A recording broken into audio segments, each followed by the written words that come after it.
Well, I think we were a little surprised because they sat pretty deep, and we didn't really have any answers. You know, we weren't very dangerous, and they did a really good job of taking away space in the first half, and you know, in some ways we're killing the game off and not allowing us to transition, which is our game, you know, and create excitement. So, you know, we went in at halftime, we made some adjustments.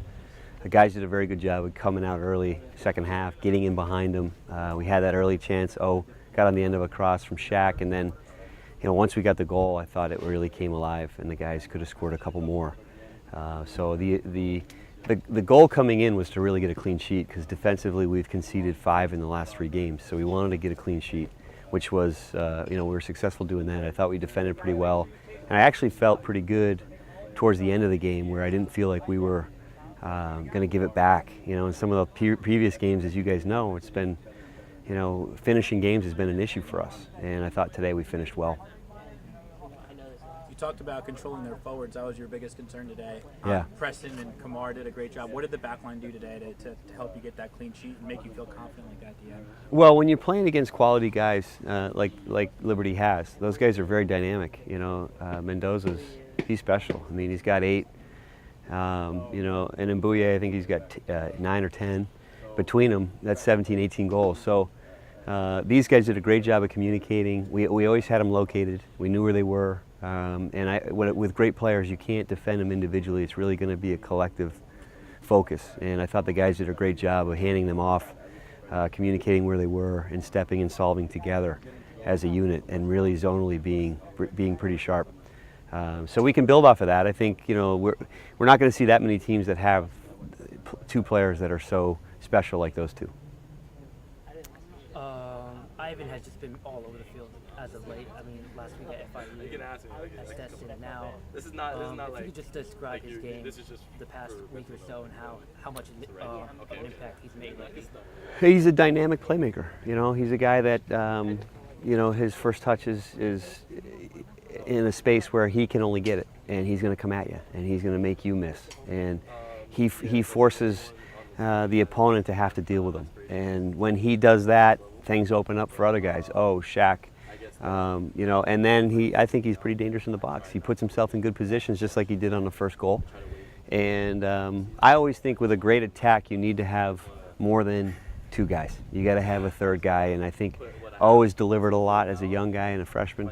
Certainly Shaq's off to a great start to this season as we wind down here, and now Ivan's really come alive, and Ryan and some other guys have stepped up into those areas to really help create that dynamic where it's, you know, you can't just focus on 1 or 2 guys. It's a collective unit on the attacking side.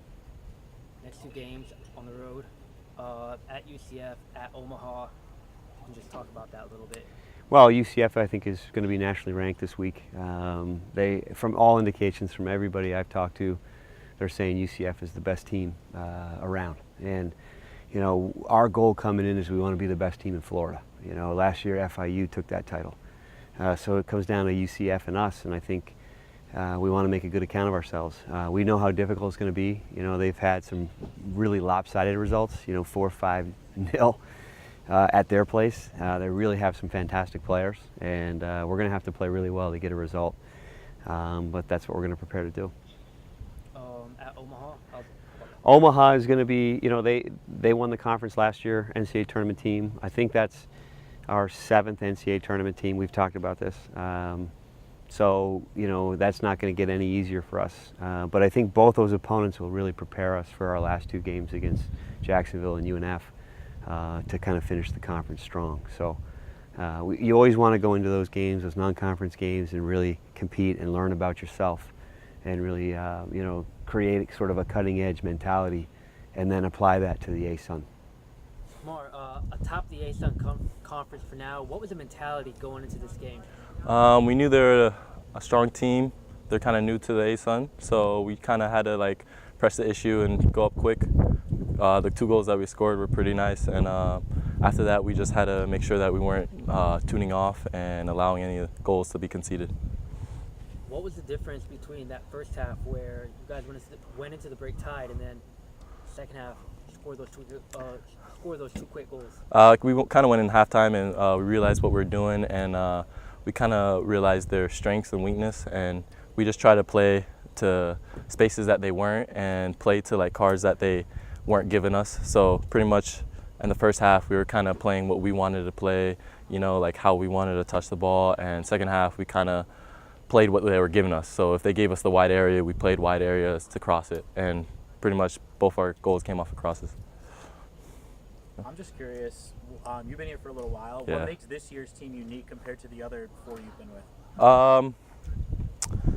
This year, I feel like we just have the firepower up front. On a good day, we can score 4 or 5 goals. And I feel like now that when we switch to the 4-back system, we're kind of more controlled in the back and not giving up 2 goals, 3 goals a game. And so the least we can concede, the better chances we have to, you know, go further on in the tournament and NCAA tournament. Going tied into the half 0-0, we talked to him about this a little bit, but what was the mentality coming out in the second half, knowing that they were going to come out and they were going to try to score? The mentality was that we just got to work a little bit harder. We were a little bit late to a lot of things in the first half. And I think as a group overall, we stepped up and we came together and we rose above the challenge that we needed to do. So we came and we obviously came out, we got 2 goals. We could have got a few more. I think as a collective unit, we played really well together today, second half at least. Third win in 6 days. Now you guys hit the road at UCF, at Omaha. How's that feel? It's going to be fun. I think it's going to be fun. I love playing away. Omaha's going to be a new experience. Never been there before. Know they're a good team. UCF's a good team as well. So knowing that we're playing good teams on the road and that we can beat these teams and we can play to our full potential, it's going to be pretty fun.